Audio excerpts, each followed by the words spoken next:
All right. Hello, hello, Green Teamers. Welcome in.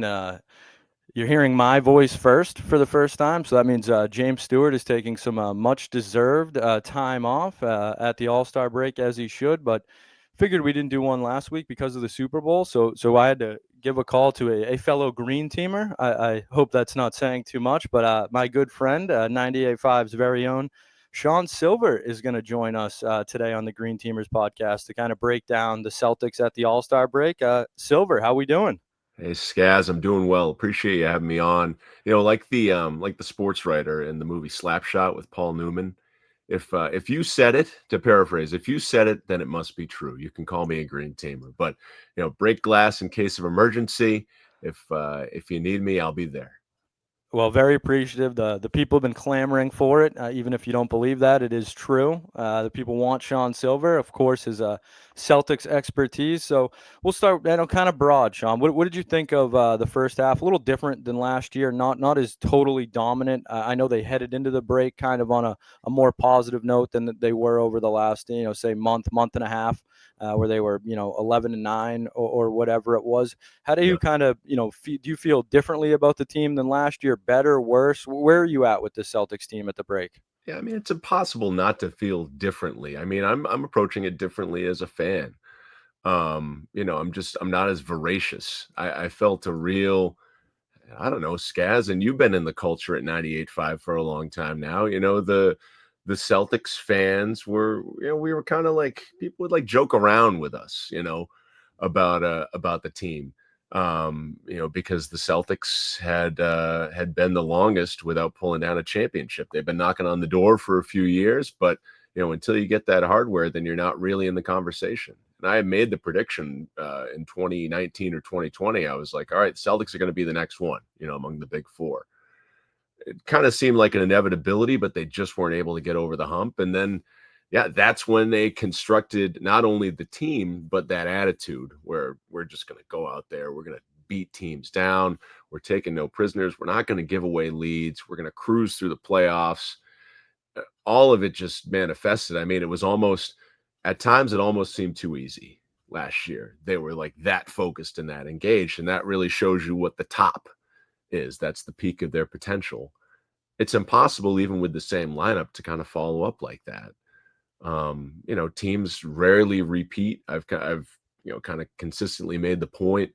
When we're talking about the Celtics trying to repeat, like only if you have one of the top 10 or 15 players of all times in the last like half century have you repeated as an NBA champion. You think about it, like teams with Steph, with LeBron, with Kobe, with Shaq, with Akeem Olajuwon, with Jordan. You got to go back to the bad boy Pistons of the late 80s who had great players. Dumars, I don't know if Dumars was in the top 75, but he's probably around there.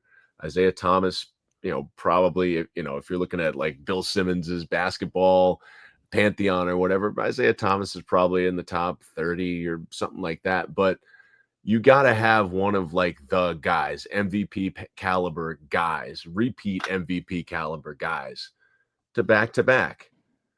With the Celtics, I think we have all talked about Tatum and Brown's greatness, but I don't know if we'd put them there or ever think that they're going to get there, right? Like, is Tatum going to have a Steph Curry career, a LeBron career when it's all said or done? I mean, that's as great as he is. That's a reach.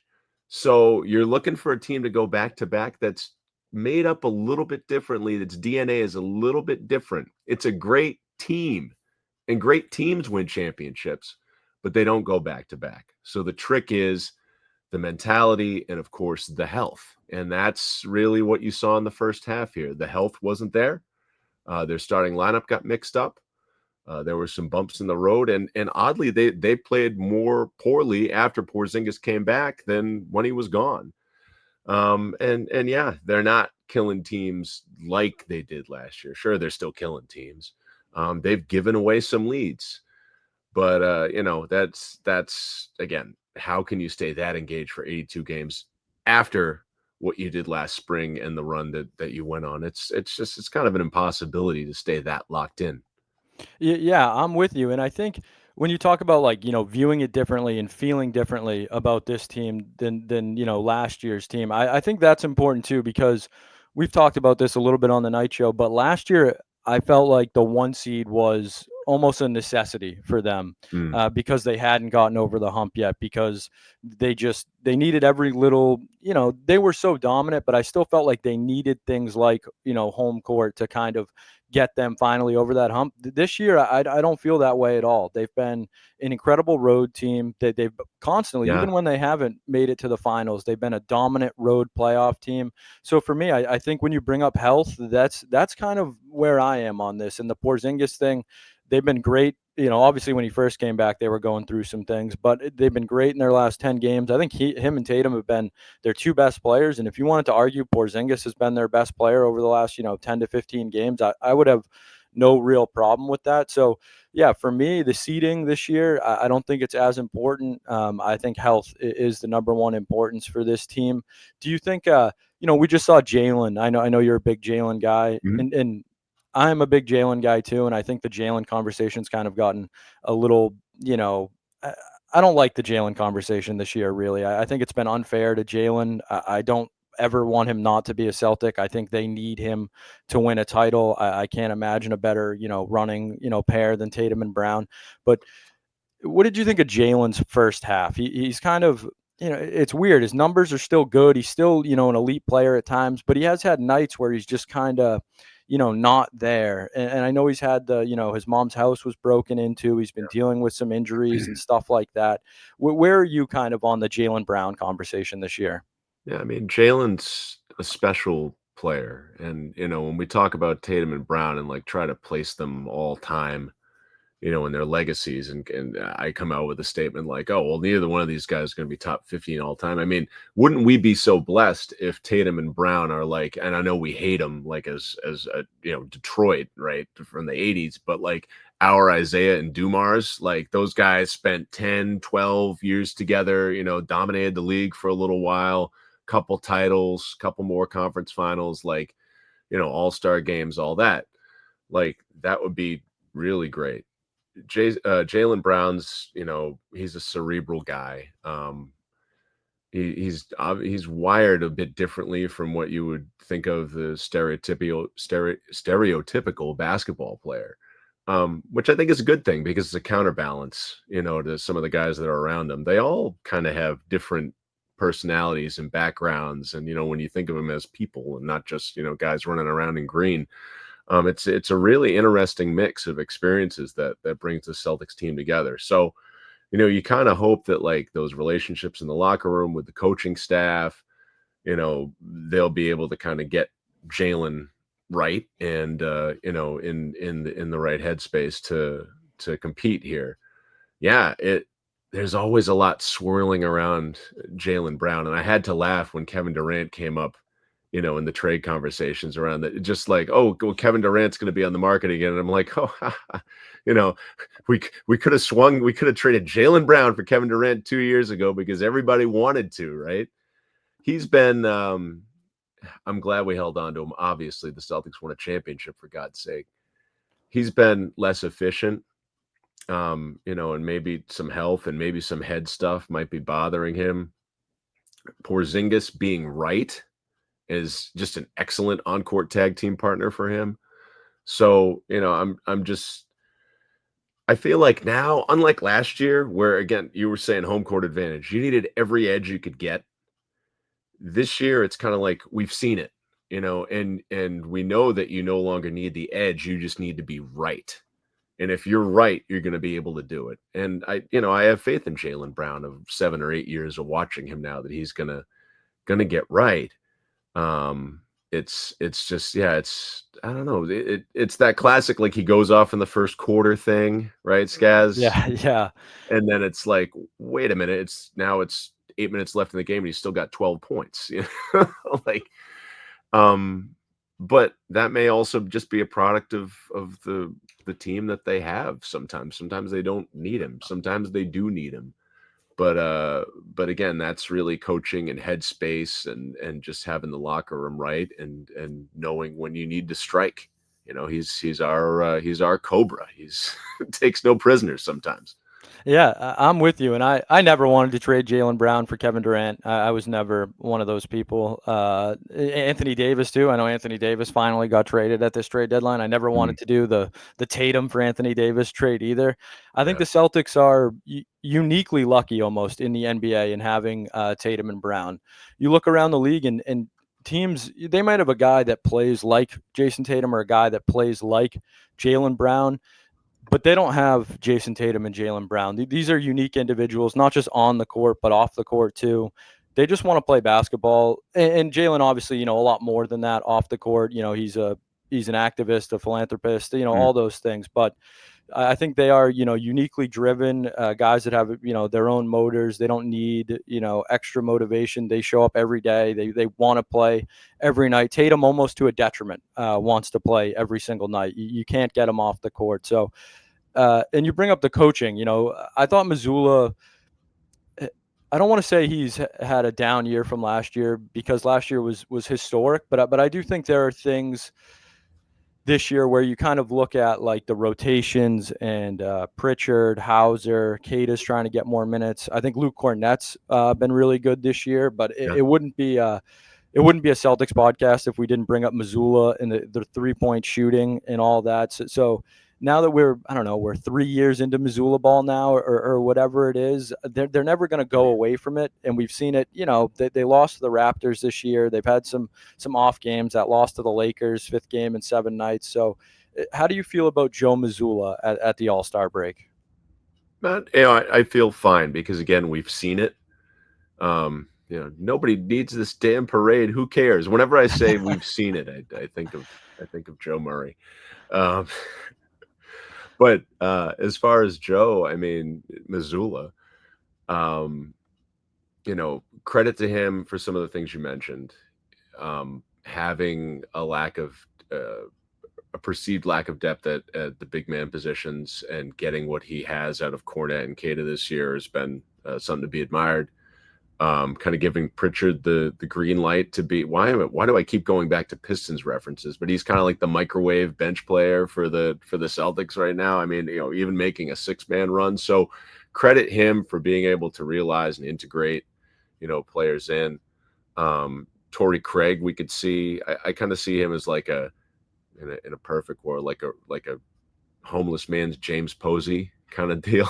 I like Like it. if he can fill in spots, and kind of pick up the slack that maybe people thought maybe Tillman would have taken. That would be interesting. So he's figured out the rotations. I mean, for whatever reason, like the starting five, I read this in the Herald up until maybe about a week ago when they had some of those really lopsided wins. They were one of the worst starting fives in the NBA net rating wise, and it's just kind of like they weren't maximizing, you know, what their potential was. And I've always asked the question, like, can you win the game if the three's not falling? Just tell me yes or no. It's the second quarter and you're 1 for 14 from downtown, can you say, all right, execute plan B, or are you just going to keep chucking? And last year they were able to pivot when they needed to, and a lot of that had to do with Porzingis. Porzingis is on the perimeter more this year than he was last year. Um, and we have seen them have games where it's just like the threes aren't falling. We're just going to keep chucking them. Oh, we're going to go down shooting threes.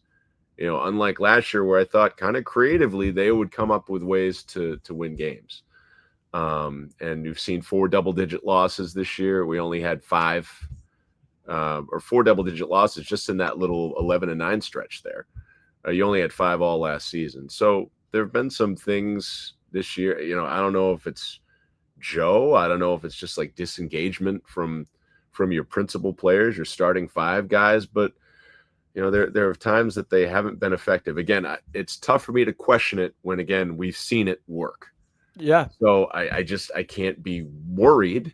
But I can definitely have an eye on it, like night to night. Hey Joe, let's try something else here offensively. We don't need the whales splashing every night. Yeah, yeah, I'm with you, and I think this kind of comes back to the flip the switch argument. If you're a believer in that, and I would say this team has earned some grace. If this was last year and they were blowing these leads and hadn't gotten over the hump, like, hey, I think it's a totally different conversation. But they've shown they can do it, and I do think in very NBA, this is kind of what teams that are, championship caliber teams with guys that are. And the Celtics aren't an old team by any measure, but they're kind Mhm. of veterans at this point. They've done this so many times, like they're going to lose a game on a Tuesday night in Toronto. Yeah. Like it's just as a fan, is that beyond frustrating? Sure. But then they're going to play the Cavs and the Knicks, and they're going to show up. They're going to play the Warriors, and they're going to be ready to go. So can it be frustrating as a fan that you're losing to, that you lost to the Bulls in November or whatever it was, and you lost to the Raptors not too long ago? Yeah, sure, I get that, but I think when you're Tatum and Brown, they've won the title, Missoula, Holiday, Porzingis, Horford, these guys, like when it's the Knicks, when it's the Cavs, like the Warriors, these other teams, OKC, they show up, they know Mhm. what it is. Like I know we hate the flip the switch argument, but I think this team has kind of earned that, grace period where I don't want to say take it easy in the regular season, but it's almost as if they're picking their spots, and it all comes back to defense. I saw something. I think it was, of course, it was Grandy. I think it was Grandy that had it, Yeah. that they had lost 7 straight rebounding battles. Headed into the 5-game stretch before the break and headed into the All-Star break. They won all 5 rebounding battles in that game. And like you said, the Cornette and Queta thing, do I think they're going to be huge impact players in the playoffs? I almost hope not, because that would mean the Celtics are in a little bit of a pickle there. But what they've done this year, I think, Cornette in that Knicks game was, tremendous. He was everywhere, both ends of the court. Like Yeah. that's kind of who they need to be, because Horford has looked a little older this year. Mhm. Holiday has looked a little older this year. Mhm. I would say I don't have any real concerns about the roster. I still, how can you not trust Drew Holiday? Like I know he's looked, off at times, but you're telling me late in the game you don't want the ball in that guy's hand to make a decision, or him guarding, Dame late in the game or something Yeah. like that. So I'm kind of with you. Where are there things that this season have been a little worrisome compared to last year? Sure, but am I overall worried about it? I would say no. That I still feel this team is going to come out of the East. And, I know that's something we had in our rundown as well, as the Eastern Conference kind of as a whole. Where are you on, the Knicks and the Cavs? And, some people said last year the Pacers gave the Celtics the hardest battle they had all playoffs. Do you look at the revamped Knicks as a threat, or, the number one team in the East right now, the Cleveland Cavaliers, as a legitimate postseason threat? Yeah, it's I wouldn't say that I'm scared or even really worried. And I know that, if you just look at the results, the series results last year in the playoffs, it doesn't tell the story of the individual games, and that the individual games were games that the Celtics had to fight to close out, that they needed, a miracle three from Jaylen Brown in the corner to win, things like that. So, I don't fear the Cavs on their face, because I also like, part of what we were talking about with the Celtics is like they built up that chip on their shoulders over years, right? No one's ever talked about the Cavs until this year. Maybe Donovan Mitchell's got a chip from like playing in Utah, or like feeling disrespected now that he's putting up the numbers that he's putting up in Cleveland. But they're the new kid on the block in the East, in terms of like trying to be elite status. They're like the 2018 Celtics or something, going for or 2017 or whatever it was, the first year the Celtics were like suddenly back at the top of the Eastern Conference standings. Kenny Atkinson's a very good coach. It's crazy what he's doing, and this is a little bit of a difference between the Celtics and the Cavs. He has like a 10-man rotation. He just added DeAndre Hunter to it. I mean, like all their guys, those 10 guys or 10 or 11 guys, their minutes averages between like 31, I think, is the top, and it's Mitchell, and like 20 for all these different guys. So like Mitchell's at 31 minutes a game. Mobley and Allen are at like 29, 30 minutes a game. Tatum's at 36, Brown's at 35, these guys, White's at 33, 34. They're still cranking out minutes. And in the second half, Celtics got to dial that way back and rely on, you mentioned Cornette, rely on Torrey Craig, get creative. You're just not gonna be able to crank it up through the second half. And that's part of what your question, like, I'm not super worried about the Cavs, even though I think DeAndre Hunter was like a really good acquisition and upgrade over like a Strus or a Dean Wade or a Karis LeVert type player. But you're not going to catch them. That's okay. I don't think that I'm not scared of the Knicks either, and I'm not necessarily worried like if the Knicks catch you, because right now like Orlando's the 7. So it's like if you're the 2, you're going to wind up playing Orlando in the first round, which is a good matchup. They might, take a couple games off you. They might be the wake-up call that you need. Yeah, Orlando's been a tough team against Boston in recent years. Absolutely. So I mean, I'm not worried about the Bucks. No. The Knicks, I just, if I chuckle when I say the Knicks, like, I don't laugh about the players. It's just the fan base that, like, no one has like more undeserved hype than the New York Knicks for just my entire life. It's crazy. I mean, and I wanted Karl Anthony Towns on the Celtics once upon a dream, because I thought that he would have been a really good piece to have. But we know what that guy is by now, and not to be detrimental, but he shrinks. Until you prove otherwise, that's what you are. And the Celtics last year proved otherwise. I can't take the Knicks seriously. So it's just kind of like, the Celtics have got to just do what they can to get to the starting line of the playoffs, upright and mobile. And you'll have a chance in any sort of matchup, more than a chance in any sort of matchup that you get.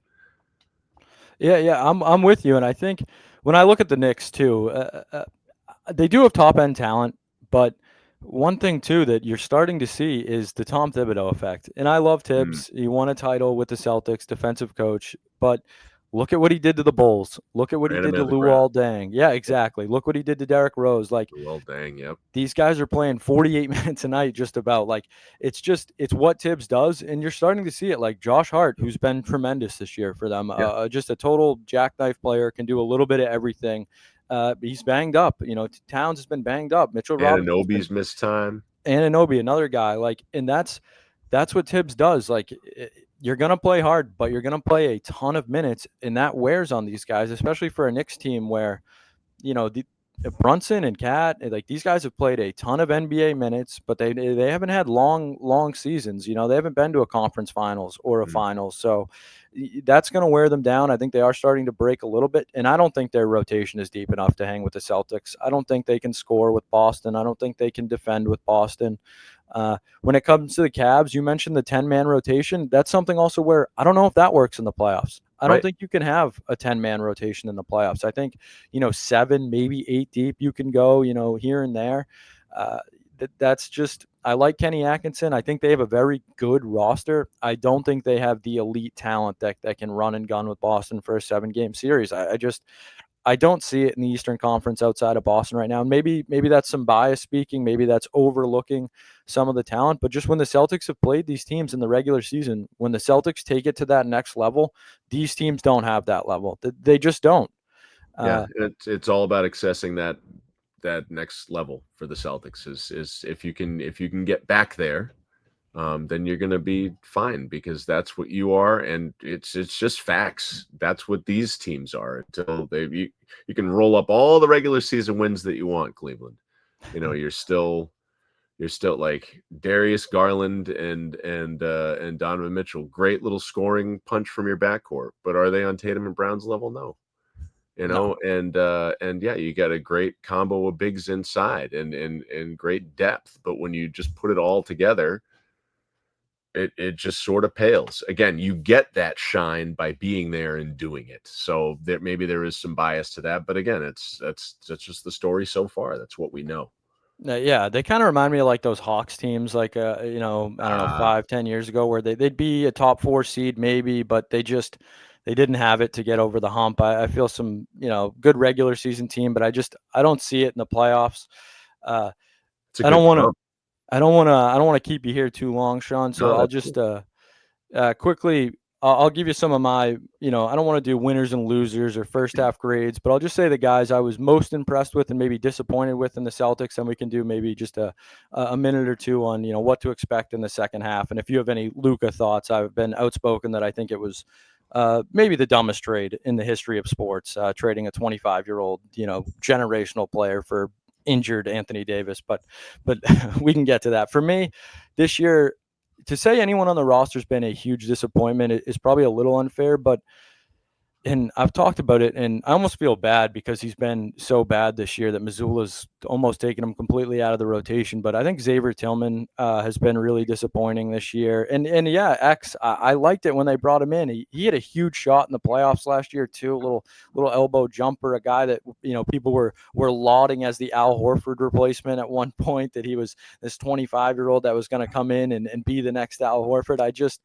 He's almost become unplayable. It's really almost bizarre that Missoula has just completely gone away from him, and he has looked really bad out there. That's a guy that I think, unfortunately, they've. That's why you've seen more Cornette, more Keita. And speaking of Cornette, I think he's been a huge winner this year. Pritchard is obviously the story, sixth man of the year, probably continues to get better, proves that he belongs as an NBA rotation player. I do push back on this Brian Scalabrine takes that he'd be an all-star on any roster. I wouldn't go that far. Being an all-star as a guard in the NBA, Trae Young leads the league in points, assists, turnover ratio, all that stuff, and was not an all-star this year. Right. So it's very, very hard to be an all-star at the guard position in the NBA. I love Peyton Pritchard. He's a very good player. Let's not get crazy. But for me, Cornette and Pritchard, I think, are your two biggest wins. And then Porzingis, since his return from injury, has been outstanding. I thought he's been really good every night, and just not even just on the court, but kind of his edge, his mentality, the way he speaks to the media. It might be the most surprising thing about the acquisition of Porzingis for me, because I just didn't know about Porzingis, the guy, or his demeanor or anything like that. But he loves basketball. He loves the Garden. He's not afraid to call the guys out. So, yeah, I would say Tillman probably a little bit of a disappointment, and Cornette and Pritchard for me have been the big stories for pluses this year. I got to agree on Tillman, and I loved that acquisition on its face. It's clear that his knee was not right last year, and who knows to what degree that still continues to plague him. He's not what I saw in Memphis, on League Pass. And plus they try to turn him into like Hersey Hawkins or something and just have him principally shooting threes, which it's clear it's not his game. I mean, that guy and limited action last year, shot over 50% from the field, and in the playoffs when he was shooting, these were high percent and old school high percentage takes. It's clear that the guy is not going to be hitting corner three balls. He's overthought it too much. It's disappointing. So, I'm hoping Torrey Craig can pick up the slack, but I kind of agree with your assessments of the other guys. It's kind of tough to have like a Mighty Mike guard and think of him as your six man. Usually, like from a roster building standpoint, I'd prefer that to be, some guy with a lockdown defender capability, or or a big, kind of like Al used to be. He was both a lockdown defender and a big, coming out the bench as your nominal six man, right? So Al's just an institution at this time. His game, maybe sliding by 5 or 10% every year, to where it is. Holiday is kind of the same sort of thing. Holiday's like, my comp is like Ray Allen during his Celtics tenure. It's like he came in, had a great first year, and it's like Ray was still great the rest of the time with the Celtics. It's just he was like over 35, so like every year he was a little less great. And really all it is with him is he's just not shooting the ball as well this year. The decision making, as you mentioned, is still there. The defense is still there. He's all over the court some games. You just can't get rid of him, and you don't see it in the box score. You just don't. So God bless that guy. Like Derek White's got to get going shooting again. He had a really tough stretch, kind of akin to almost when he arrived here in 2022 when he couldn't hit the broadside of a barn. So you'd like to see that get figured out. But again, like, these are all just, you always have the rest versus rust conversation, right? But these are all things that can kind of be fixed just by like, tweaking things and getting yourself ready for the playoffs. the constantly changing matchups and health situations and travel and everything that goes on in a regular season, you're going to see deviations from week to week, month to month, and as we're seeing it year to year, you're not relying on the same stuff as last year. So it's up to Missoula and the players now as veterans to figure out, all right, what's our best approach to winning if it's not what we did every night last year. Yeah, no, I think you're absolutely right. And it's funny, you mentioned that like six man. I just think of like a Tony Allen or like Thabo Cephalosha, just a guy that comes in Yeah, off the bench and just good reference. locks people down. Yep. I do think that is ideal. And, it's kind of just something that we haven't really discussed, but something that you just made me think of is Tillman shooting the threes. It always, Luke Cornett is the all time leading 3-point shooter in NCAA history for a 7-footer. And they've never tried it. Like he's never. They love the 3-pointer so much. And look, I'm not advocating for Luke Cornett to start taking 5 But threes get a him out game. there too. Yeah, yeah. But it is kind of an interesting wrinkle where he did shoot threes. Like when he was on the Knicks, when he was on the Bulls, he was. I don't want to say he was taking a bunch, but he used to shoot them every once in a while, and that was Like kind of his shooting game. one. Yeah, yeah. So I don't know, just a weird thing that popped into my head. I wonder if we start that's their secret weapon is we start getting Oh, Cornette from the corner. oh boy. Yeah, yeah. But no, Sean, thank you so much for doing this, Green Teamers. Hopefully, I'll be seeing you soon. Do you have any Luca thoughts or overall best team in the West? Are you afraid of OKC or anything like that before we take off?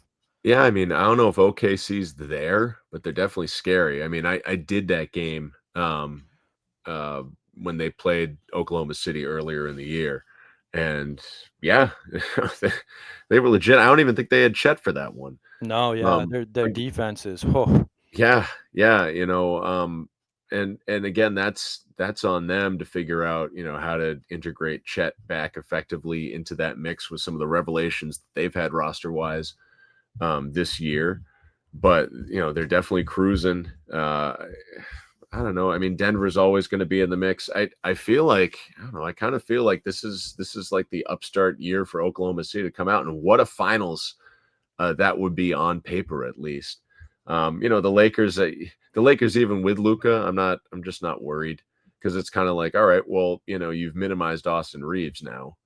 I'm not going to say you should, prefer Austin Reeves over Luca, but that it's like, okay, your third best player is Austin Reeves. Let's bring in a guy who just completely minimizes what he does.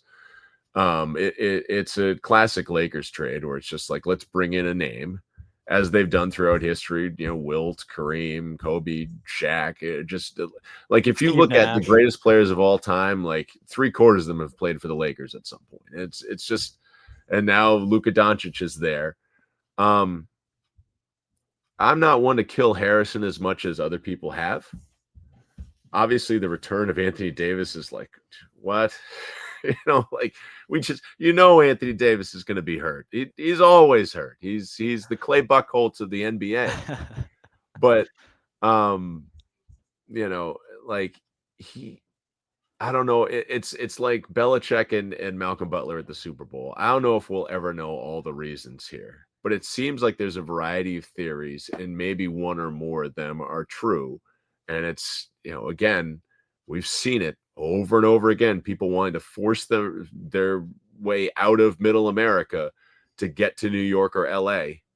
and move some jerseys, and not like Luka wasn't already moving jerseys, but for Nike to move some more merch. Maybe there was something on the horizon there, and Harrison was just like, I just can't let this happen.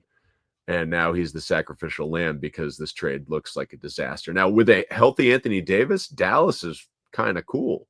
But now Davis is hurt. Gafford is out. Lively may not be back. They have no big men. They are Team Kyrie, baby. And so there's another sunk ship out west. So it looks like things are clearing up for OKC, right, Skaz? Yeah, yeah, that was kind of one of the big takeaways for me too from that trade is that the Dallas Mavericks looked at their roster and they said, "You know who we should give the keys to the franchise to? Kyrie Irving. That's the Oh, guy that we trust and believe in. Let's bring in his buddies and cater to him." That hasn't gone well for most NBA franchises that have tried to do that. So I don't see it ending well for Dallas either. But yeah, I mean, with Davis, we saw him that they beat the Celtics, but they weren't at full strength, and the Celtics were awful in that game.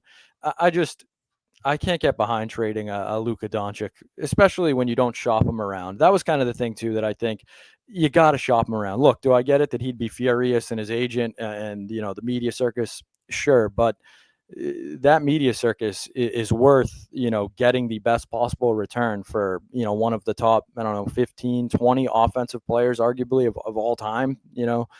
So yeah, just malpractice might be strong, but I think it was close in Dallas. I just not a fan of that at all.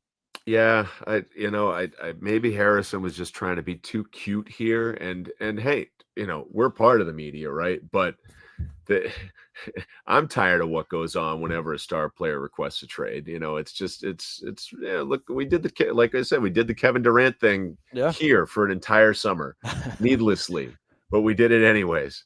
So, like maybe he just didn't want to. I don't know. Either way, what's done is done, and thankfully, it is not our problem. We get together at the All-Star break and we're having a conversation like this where it's like, well, this is wrong and this is kind of concerning. I'm not worried. We are living a charmed life as Celtics fans right now. Maybe that's way too of a green tinted glass right Hey, there. you're in the right But place. hey, you're in the right place on the Green Teamers podcast. Yes, and I think that's a positive note. That's a good note to end on. I think we're both in the same camp that this is a dominant Celtics team, and at the break, are there things that are a little more worrisome than last year? Yes, but the overall talent on the roster and the leadership and just who they are as a team, front office down, they deserve a little bit of. And it's funny like saying oh, they deserve a little bit of grace. They're they have like 11 losses or whatever it is or 19 losses this year. Yeah. So they're still a dominant team. They're still Yeah. one of the Still best going to teams. win 55 plus games. I mean, yeah. So yeah, I'm with you. I really appreciate taking some time, Sean. I know hopefully we'll get some Celtics games later in the season together. But thanks for doing this. The people will be happy. Joe Murray Yeah. will be happy. James Stewart will be happy. So and I Oh, am very happy. So hey, so I thank you, I Sean am I Sylver. am grateful for getting to attempt to fill his shoes here. And if you hear my kids in the background, you know, 98.5 The Sports Dad, it never stops. I honestly didn't hear him. Maybe once, very very very faintly. So I no. I I I don't ever want to do anything to upset a producer for Oh whom no. sound quality is a very important thing.